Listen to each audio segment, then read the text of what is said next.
말씀은 이른 비와 늦은 비를 감사하게 될 때 When you feel grateful for the early and the later rain 이라는 제목을 가지고 말씀을 나누고자 합니다. 크리스마스가 지난주 월요일이었죠? 그죠? 잘 지내셨죠? 날씨가 조금 쌀쌀하긴 했는데 다 같이 가족들과 늘 평안한 시간 보냈으리라 생각합니다. 제가 지난주에 성탄절을 맞이해서 이 구유에 누이신 아기 예수님에 관련한 말씀을 나눴습니다. 이제 우리를 섬기기 위해 누추한 곳, 메인저에 태어나시긴 것까지 감수하면서 그 낮아지신 예수님과 또 그를 통해 알 수 있는 예수님의 우리에 대한 사랑이 그 핵심이었습니다. 다 기억하시죠? 네. 다 스마트하시죠? 네. 아이 어려운 것도 아니었는데 기억 못하시면 어떻게 기억하셔야 됩니다. 그래도 예배가 이렇게 끝나고 식사를 이제 이렇게 하면서 이제 성도님들하고 이런저런 얘기를 전 그 시간 참 좋아요. 이렇게 이런저런 얘기를 하다가 한 분께서 저에게 이런 말씀을 해주셨습니다. 이 성경에서 특히 복음서 마태, 마가, 누가, 요한 여기를 보면은 참 낮아지는 것에 대해서 말을 많이 하는 것 같습니다. 이런 말씀을 저한테 하시더라고요. 이제 뭔가 다 버리고 낮아지며 작아지고 남을 섬기는 것에 대해서 예수님께서 참 많이 말씀하시는 것 같아요 라는 얘기를 하는데 저 또한 10분 동의해서 저 또한 그 성경을 쭉 보면서 참 특히 예수님이 좀 그 왕이신 분이 이 땅에 내려오셔서 그렇게 낮은 인생을 사는 것을 참 복음서 속에서 많이 볼 수가 있었습니다. 그렇게 시간이 이렇게 지나가고 말씀을 준비하는데 이렇게 주의를 했던 대화가 떠오르더라고요. 그러면서 이런 질문이 들었습니다. 왜 그렇다면 낮아짐 혹은 겸손해진다는 것이 도대체 왜 중요할까? 오케이, 예수님 그렇게 사신 건 알았습니다. 근데 그게 왜 중요합니까? 도대체 어떤 이득이 있길래 예수님께서는 그렇게 겸손, 낮아짐에 대해서 강조하셨을까라는 그런 질문이 들더라고요. 그냥 일상생활에 살면서 남들에게 밉보이지 않게 하는 어떤 이득 같은 건 있을 거예요. 왜? 나 이거 잘해, 저거 잘해, 막 이렇게 떠들고 다니면 왜? 이렇게 그래 이렇게 할 수도 있지만 그게 지나치면 좀 좋게 보이지 않을 때도 있잖아요. 그래서 겸손은 그런 위험성을 이렇게 낮추는 어떤 그런 이득도 있을 것인데, 근데 성서에서 이 낮아짐의 의미, 겸손의 의미는 한 단계 더 나아가는 것 같습니다. 특히 단지 인간관계에서뿐만 아니라 이 하나님과의 관계에서 겸손을 많이 생각하는 것 같아요. 예를 들어서 이사야서 57장 15절과 잠언 3장 34절은 하나님이 겸손한 자와 함께 하시고 은혜를 베푸신다 라고 각각 말하시면서 이 겸손을 하나님과 긴밀한 관계에 이르는 하나의 키로 이렇게 보고 있습니다. 저는 오늘 여러분들과 겸손 혹은 낮아짐과 이 하나님과의 관계에 대해서 잠시 생각해보는 시간을 갖고자 합니다. 특별히 이 성서가 이에 대해 말하는 여러 가지 것들 중에서 겸손 가운데 하나님을 더 가깝게 느낄 수 있다는 사실에 대해서 다시 한번 생각해보는 시간 갖도록 하겠습니다. 오늘 본문은 풍요에 대한 prosperity에 대한 하나님의 약속을 기록하고 있습니다. 하나님께서 이른 비와 늦은 비를 적절하게 내려주셔서 풍족하게 먹고 살 수 있게 해주신다는 것이 이 말씀의 핵심입니다. 옛날 이스라엘 이 말씀이 주어졌을 때 이스라엘 상황은 우리와 달랐어요. 우리처럼 이렇게 비즈니스하고 또 일에 나가서 일하고 병원도 가고 다른 직장도 가고 일하고 이런 상황이 아니었어요. 이 모든 기반이 농업이었습니다. agriculture, 농사 짓는 거. 그 농사가 이렇게 벼뿐만 아니라 벼가 아니라 그 당시에 와인이라든지 이제 grape가 한국말로 뭐죠? 포도. 포도, 올리브 오일 이런 것들을 이렇게 경작하는 것이 중심이었어요. 그래서 이 비가 엄청나게 중요합니다. 이 비가 이 모든 삶의 기반을 결정하는 중요한 요소인데 이 비를 책임져 주신다는 말은 너네 먹고 잘 살게 해줄게 라는 그런 약속입니다. 그래서 사실 이렇게 하나님께서 사람들을 잘 살 수 있게 보호해 주신다 혹은 먹고 살 수 있게 제공해 주신다라는 약속이 그렇게 새로운 것이 아니에요. 요엘에서만 있는 게 아닙니다.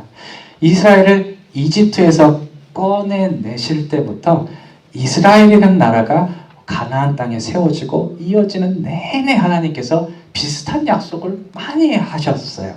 하나의 예로 이스라엘은 그들이 약속의 땅으로 들어가서 이제 정착하기 전에 모세로부터 거의 똑같은 약속을 이렇게 하나님의 약속을 들었습니다. 신명기 11장 14절에서 모세는 하나님께서 이른 비와 늦은 비를 내려주셔서 풍요롭게 하실 수 있을 거야 라고 이렇게 얘기를 하죠. 똑같은 약속을 하죠.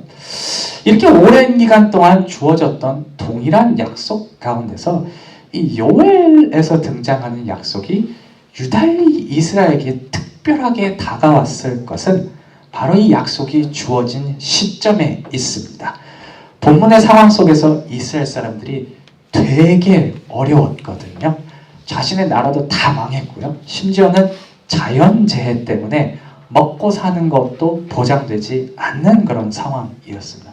정말 밑바닥까지 내려간 상황 속에서 이 하나님의 약속이 전해졌을 때 그 약속이 비록 전혀 새로운 것이 없을지라도 이스라엘 사람들은 그것을 붙들 수밖에 없는 상황이었던 것입니다. 그리고 그 약속을 말씀 하나는 하나님이 자신들에게 더 가까이 오는 경험을 하였을 것입니다. 결국 하나님께서 함께 하실 때에야 우리가 비로소 살아갈 수 있어. 내가 잘 먹고 잘 산다고 생각했지만 다 결국 하나님의 은혜였구나 라는 것이 이 시점에서야 와서야 이스라엘 마음속에 이렇게 들어온 것이죠.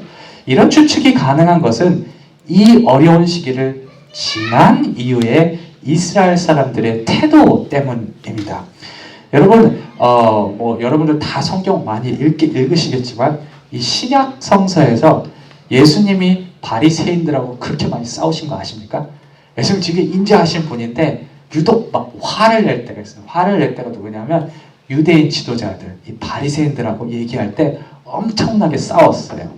이 예수님께서 뭐라고까지 얘기하시냐면 독사의 자식들, 뱀새끼들이라고 얘기하시면서 이렇게 막 열이 받아 했는 그런 모습이었는데 왜 그랬냐면 그들이 율법, 하나님의 법에 너무 이렇게 목매어갖고 딴 걸 못 보는 것이 너무 답답했던 거예요. 그래서 이렇게 막 이렇게 강하게 비판하는 모습을 우리가 신약에서 볼 수가 있습니다.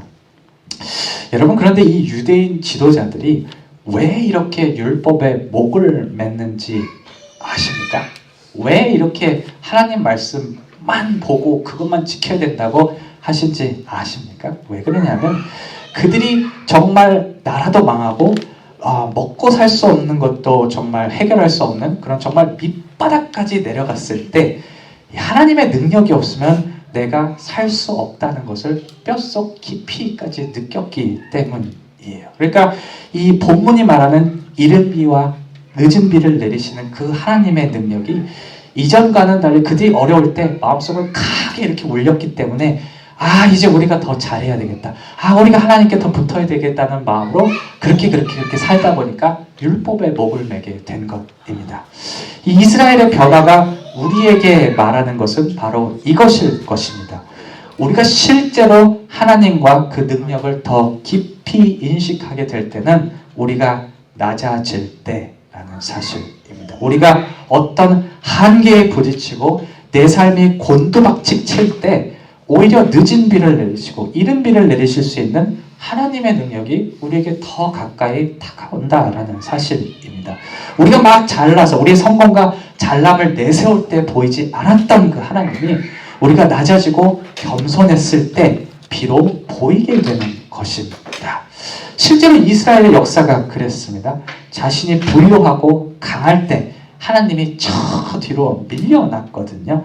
시기적절한 때 비를 내려주셔서 먹고 사는 문제를 해결시켜 주시고 또 여러 도움의 손길로 나라를 부강하게 하셨던 그 하나님의 능력이 자신들이 잘 살 때는 보이지가 않았습니다. 때문에 여러 선지자들이 이런 것들을 막 얘기를 해도 한쪽 귀로 듣고 한쪽 귀로 흘려버리는 그런 상황에 많이 놓였었죠. 그들이 이러한 보이지 않는 하나님의 손길을 인식했을 때는 결국 오늘 본문의 상황과 같이 그들이 낮아지고 겸손해졌을 때였습니다. 교만할 때 보이지 않았던 그 하나님이 겸손해지니까 보이기 시작한 것이죠. 제가 지난주 화요일에 여기 계시는 집사님 두 분하고 그 뒷산에 하이킹을 하러 갔어요. 저희 저희 교회의 루틴인데 적어도 한 달에 한 번씩은 가려고요. 홍보 좀 할게요. 이렇게 같이 조회하시면 좋습니다. 몸과 마음이 건강해지는 것 같습니다. 이렇게 하이킹을 하러 이렇게 가는데 그날 오전에 안개가 엄청 많이 꼈던 거 기억하십니까? 크리스마스 다음날, 바로 다음날 정말 너무 많이 껴갖고 뭐 한 치 앞도 뭐 이렇게 잘 보이지 않는 그런 안개였고 또 아침이라서 날씨도 되게 추웠어요. 쌀쌀했어요. 이제 차를 운전하면서 쭉 그 상황을 뚫고 올라가는데 이 양쪽 길 옆에 집들이 이렇게 쫙 이렇게 늘어서 있더라고요. 예전에 집을 이렇게 보면서 그 드라이브를 해서 올라가면 뭐 별다른 감흥이 없어. 저 집 크네. 저 집 작네. 저 집 이쁘네. 저 집. 나도 나중에 저런 집에 살아야지. 뭐 이런 생각들이 이렇게 잡다한 생각들이 오고 갔는데 그날따라 그 집 겉모양이 보이는 것이 아니라 그 집에 들어가 사는 사람들에 대한 이런 생각이 들더라고요. 야, 참 인간이 이런 집들로부터 보호받지 못하면 살 수가 없을 정도로 나약하구나. 그러니까 한 치 앞도 보이지 않는 안개로부터 이 추운 날씨로부터 보호받지 못하면 살기 힘든 게 바로 나였구나 라는 그런 생각이 드는데 갑자기 오늘 말씀이 떠오르더라고요. 이른 비와 늦은 비를 내리시는 하나님 라는 그 말씀이 제 마음속을 강하게 때리더라고요. 예전에 제가 이 말씀을 보았을 때는 그렇게 큰 감동이 없었습니다.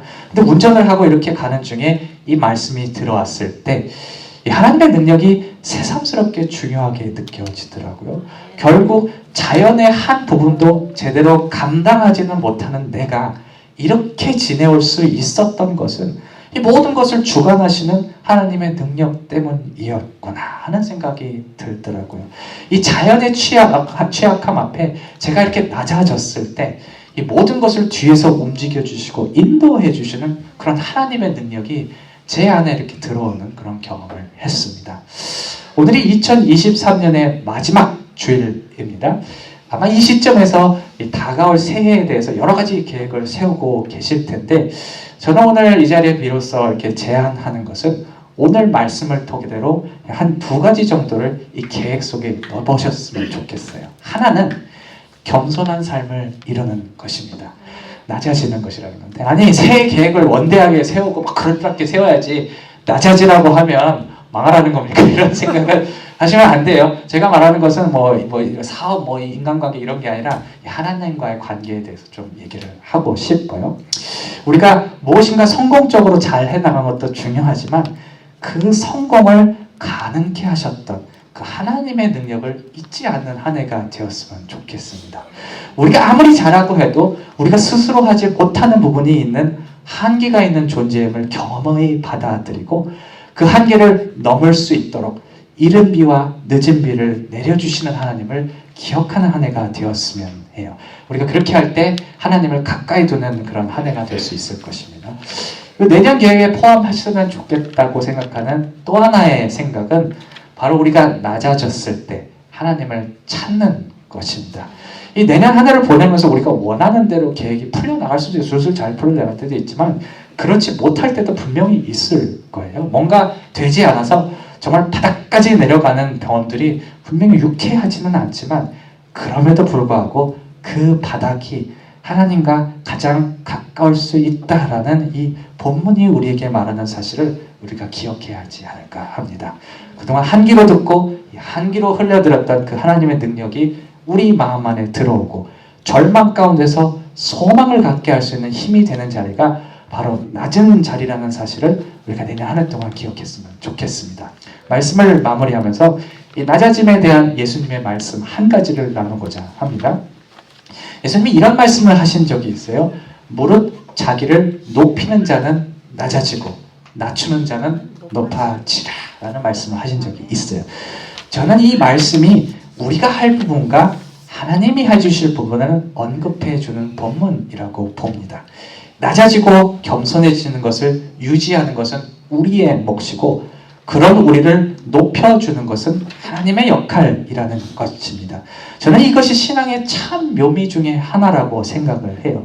내 것을 포기하고 낮아졌을 때 채워주시고 높여주시는 하나님을 경험하고 그로 인해서 자연스럽게 하나님께 감사하고 붙어 있게 되는 것이 이것이 아마도 건강한 신앙의 모습이 아닐까 합니다. 함께 겸손한 삶을 살아가고 또 하나님의 능력을 경험하는 저와 여러분들이 되시기를 주님의 이름으로 축원합니다.